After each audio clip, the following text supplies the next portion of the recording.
Saturday Night Live. My name is Andrew, and I'll be your host tonight. SNL is the ministry of Northridge Church. You are all welcome to experience everything that Northridge has to offer. Northridge and SNL are proud to partner with Hope for Freedom Society.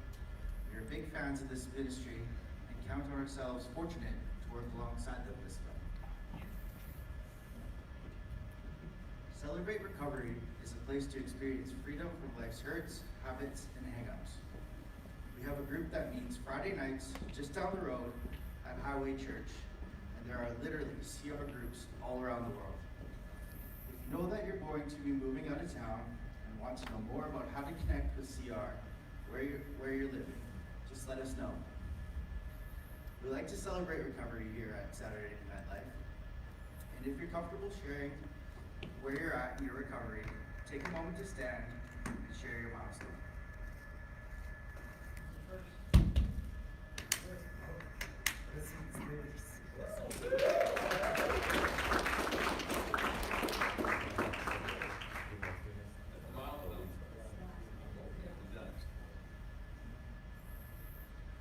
All of our SNL services are streamed live on Facebook. Take a second to say hi to people watching online. This is the easiest way to stay connected to Northridge and SNL. Make sure you like, follow, and check in. And don't rush off. Have another cup of coffee and share your story with somebody. Also, take some time to check out the free clothing available for you tonight. It has been brought especially for you, so don't be shy to take as much as you want. Once again, we're glad you're here. You're ready to learn a little bit more about Jesus, the most iconic figure who ever lived.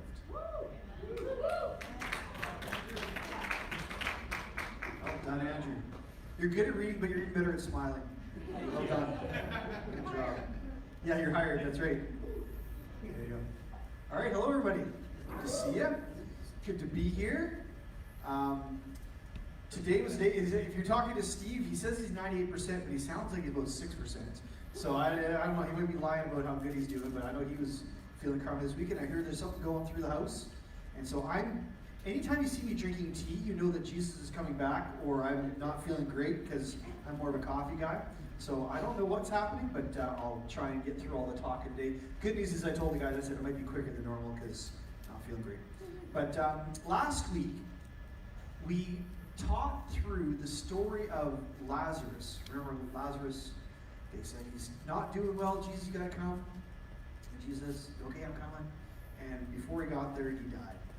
And I think I remember last week I said, you know what, it was one of those things where I couldn't leave anything out in the text. Sometimes what I'll do is I'll clip little sections, or I'll just focus in on one section of the text and camp there, and then I'll do a lot of talking around there. But last week I couldn't resist walking through the whole section of text. And so I think I may have started something, and so we're going to do that again tonight. But what you're going to find is there's one line that I've literally highlighted in the scripture tonight. And you're going to see it, and I'm going to go right past it, and then I'll come back to it and explain why I've highlighted that one little phrase. For those of you who aren't normal SNLers, we like to teach Jesus over and over and over. If you come here enough, I think it's impossible to get sick of Jesus, but we usually just teach Matthew, Mark, Luke, or John. And this calendar year, basically since January, we've been teaching chronologically through the life of Jesus, pulling from all four Gospels. And so today, I believe we're in Luke, and we're going to be in chapter 17, beginning in verse 11. And it goes like this. On the way to Jerusalem, he was passing along between Samaria and Galilee. I'm going to pause already. Just to kind of set the setting right now, every year, and sometimes several times a year, there are these feasts in Jerusalem. Jerusalem being the holy city. And so Jews from all over the place, wherever they are, they would carry this pilgrimage to Jerusalem to celebrate these feasts, to have these memorable moments. And so Jesus was literally kind of bundling in with a group of pilgrims. They would have been like whatever you see on TV with the camels, and they're carrying their caravans and stuff like that. They're all in this kind of line through the desert or whatever into Jerusalem. And Jesus would have kind of just snuck in line with them, and he would be with them. And then there's a bunch of things that happen in this passage that are just like all over the place. It's just amazing the things Jesus is doing just on this journey to Jerusalem. One last thing I want to highlight about this journey is for Jesus, it's a death march, which sounds melodramatic, but it's literally Jesus walking to his death. He is 100% aware. He knows exactly what's waiting for him in Jerusalem. And not just because he's heard rumors from some of the Pharisees and Jews that, hey, he's really upsetting people and they're starting to plot to kill him. It's more than a rumor. He knows God's plan for him is to give his life on the cross for us. And so Jesus is walking this journey, and he's doing all the things that we're going to see here, knowing full well that he is walking to his death. I don't know about you, but if I was living my last days, I would probably be sitting at home with my family. We'd have lots of things. I would eat lots of bad food, and I would not be doing the kinds of things that Jesus is doing. Well, let's pick up the story where we left off. We didn't really get very far, did we? And as he entered a village, he was met by 10 lepers who stood at a distance and lifted up their voices, saying, "Jesus, Master, have mercy on us." Let me pause again. I don't know how much the average person knows about leprosy nowadays. It's kind of been eradicated.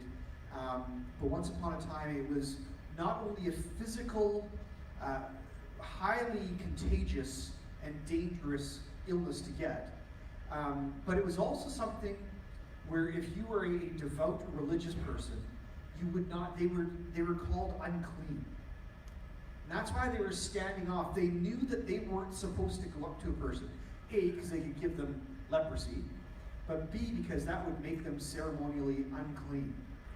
And so they're staying for a ways off, but they're screaming out to Jesus, "Jesus, have mercy on us." When he saw them, he said to them, "Go and show yourselves to the priests." And as they went, they were cleansed. Then one of them, when he saw that he was healed, turned back, praising God with a loud voice, and he fell on his face at Jesus' feet, giving him thanks. Now he was a Samaritan. Let me pause again. Again, there's some stuff that if you're reading your Bible regularly, you'll know these things about the Samaritans. The Samaritans were the hated. Is Richard here today? Richard did a really good job of describing a Samaritan a few weeks ago. Richard, how did you describe a Samaritan again? Half Arabic, half Jewish. Yeah, half Arabic, half Jewish, and they were hated because of their mixed race. And so they were looked down on, and they were despised. And Jesus healed 10 men with leprosy. He just told them, go show yourselves to the priest, because that was the way they could become clean again, is that if they were declared by the priest to be clean. He said, just go see the priest, and on their way, they're healed. One guy realized that as he's walking, he's like, "Oh my goodness!" He starts praising God and falls at the feet of Jesus. And that man was a Samaritan, one of the despised Samaritans. And Jesus says this, Jesus answered, "Were not 10 cleansed? Where are the 9? Was no one found to return and give praise to God except for this foreigner?" And he said to him, "Rise and go your way. Your faith has made you well." So that's the first thing Jesus as he's just kind of walking to his death, that's the first thing he does. He heals 10 lepers. Let's go on to verse 20, please. Being asked by the Pharisees when the kingdom of God would come, he answered them, "The kingdom of God is not coming in the way that can be observed. Nor will they say, 'Look, here it is,' or 'There, for behold, the kingdom of God is in the midst of you.'" Pause again. Pharisees were the most religious of the religious. They followed God's law to the nth degree. In fact, they started to kind of invent even more laws to make them even more holy. And they were so devout and so intentional about practicing their religion. What that led to, though, was pride, because they felt very good about themselves. But they were smart, and they cared, and they started to pick at Jesus' brain. It's just another thing Jesus is doing as he's walking to his death. He's talking with the religious elite, And he's talking about the kingdom of heaven. They're like, tell us about the kingdom of heaven. And he's like, you're not going to like walk on the road and see the kingdom of heaven. That's not how it's going to work. And he said to the disciples, the days are coming when you will desire to see one of the days of the Son of Man, and you will not see it. And they will say to you, look there or look here. Do not go out or follow them. For as the lightning flashes and lights up the sky from one side to the other, so will the Son of Man be on this day. But first he must suffer many things and be rejected by this generation. Just as it was in the days of Noah, so it will be in the days of the Son of Man. So let's talk about that for a second. A couple of things he's saying here. He's saying, be careful. There's going to be a lot of shiny lights and flashing bells and whistles. Don't get distracted. Okay? And the other thing he's talking about here is he starts to prophesy his own death. He starts, we can see it very clearly here because we know how the story ends.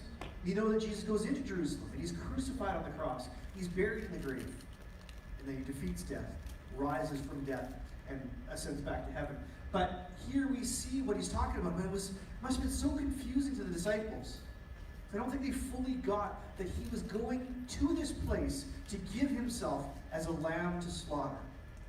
And that's what he's doing here, is he's prophesying his own death. And he starts talking about Noah. Can you go on to the next slide, please? Verse 27 says, they were eating and drinking and marrying and being given in marriage until the day when Noah entered the ark, and the flood came and destroyed them all. I'm going to read on and then I'll go back. Likewise, just as it was in the days of Lot. No, I'm going to start here. Jesus is describing what happened just before, you know the story of the flood. Just before the flood happened, remember Noah is devoutly following God's instructions. He's building this ark, but everybody around them was just partying like there was no tomorrow. Little did they know there was not going to be a tomorrow for them. And so they were all doing their thing until the floods came. Likewise, just as it was in the days of Lot, they were eating, drinking, buying and selling, planting and building.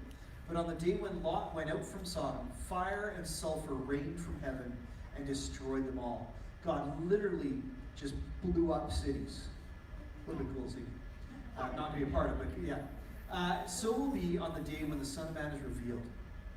On that day, let the one who is on the housetop with his goods in the house not come down and take them away. And likewise, let the one who is in the field not turn back. Let's go to the next slide. Well, here we go. Remember Lot's wife. Whoever seeks to preserve his life will lose it, but whoever loses his life will keep it. I tell you, in that night, there will be two in one bed. One will be taken, the other one left. There will be two women grinding together. One will be taken and the other left. Two men will be in the field, and one will be taken, the other left. And they said to him, where, Lord? He said to them, where the body is, there the vultures or eagles will gather. Let me talk really quickly, but then I want to really camp in this one short verse. Remember Lot's wife. And this is actually, I'm stealing this from a lady named Christine Kane, who is an Australian or New Zealandish. What do you call a person from New Zealand? Kiwi. Okay, there you go. Aussie or Kiwi. She did a talk, and it was titled, Remember Lot's Wife. And I never thought of this short verse. Last week we had Jesus wept, which was the shortest, the 2-word verse in the Bible. Now we got a three-word verse, so we're really focusing in on the little ones. But remember Lot's wife. And it's a weird, I'm not going to say that Jesus is weird, but it's a weird thing to say because Jesus is describing a story that is something out of a blockbuster film where there's literally fire coming from the sky, devouring 2 complete cities. There's this like a nuclear explosion on the planet. And Lot's wife, her part in the story is she got out of there in time. And her and her family, they got out safely until she didn't follow the instruction. And God's instruction to Lot and his family was don't look back. Whatever you do, do not look back. Because if you do, you're going to die. Well, Lot's wife turned, looked back, and she was killed instantly. And we're told here, even in and amongst all the fire and explosions and the craziness, to remember Lot's wife. And I'm totally stealing Christine Kane's observations. God was telling Lot, and he's telling us to remember the lesson. He was telling Lot and Lot's wife, and he's telling us to remember that lesson. Is that we're not meant to look back and long for or pine for the things of the past. Lot's family was saved from those explosions. They were saved from the destruction of Sodom and Gomorrah. But instead of going into their new life and living their new life saved, she looked back.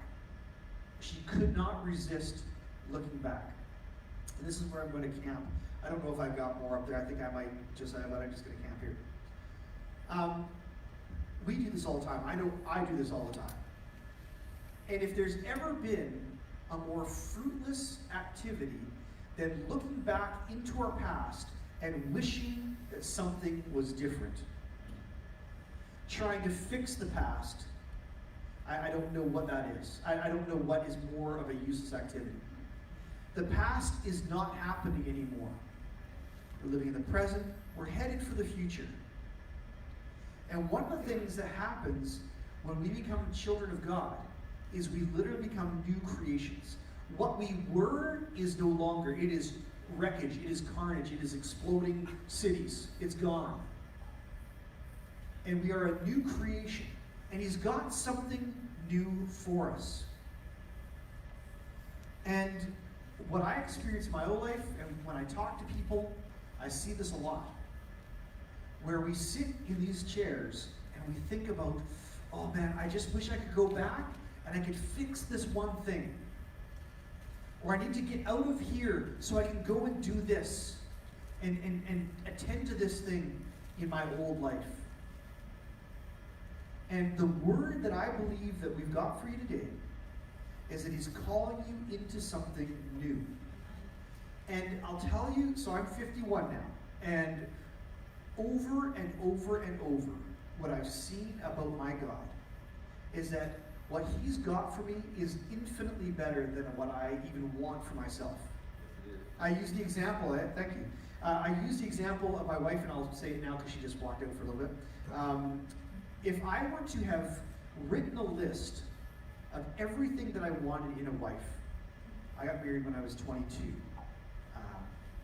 Yeah, that's a whole other story. But I got married when I was 22, and if I was a 22-year-old David Buzza, looking at what do I want in a wife? What is every characteristic that I want in a wife? And if I wrote them all down, I would feel so ripped off if God answered my prayer 100%.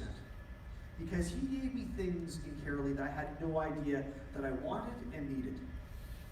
His gifts, there you go, you can that. His gifts for us, His plan for us is better than we can come up for ourselves. And if you ever want to do a compare and contrast, look at where we go when we're running the ship. Look at how things go when we're the boss. Look at how things go when we are the ones making decisions and pursuing things that we think are going to be good for us. And now compare that to God's perfect plan for us going forward. Remember Lot's wife. Don't look back. Don't look at what was done. Okay, and now I want to kind of qualify that a little bit. I was just talking to somebody who's working on their step 4, and I know that step 5 is going to be bringing that and kind of confessing those things, and then you're going to need to make amends. And that's good, but that's part of the forward journey. Okay, those kind of attention to the things of the past, that's a part of your new life and a part of your new journey. And what I love is watching people come out of bondage, out of slavery, and walk in this new life and come back to people who they've wronged. And you hear the stories over and over again. Man, you're different. Mikey, if you ran into somebody that you knew 20 years ago, what would they say about you? You might be a little different. Yeah, a little different. Okay? And I can say that about a lot of people here. But we're meant to be different. Something has changed in our lives. When we choose Jesus as our King, when we start to listen to Him, when we start to obey Him and follow what He has for us, we're walking a different way. We're not meant to go back anymore. We're not meant to long for what was. That's what was done. That's the old stuff. He's got something new and better for us. Doesn't mean it's going to be smooth sailing all the time. Believe me, there's still going to be bumps in the road. There's still going to be challenges. But now you're not walking it as your own God. Now you're not walking it kingless. Now you're walking it under the King of Kings and Lord of Lords. And He loves you and He cares for you. He wants to walk with you and before you. In fact, He describes walking before you, behind you, beside you, above you, below you. So the words I want to pull out are remember Lot's wife.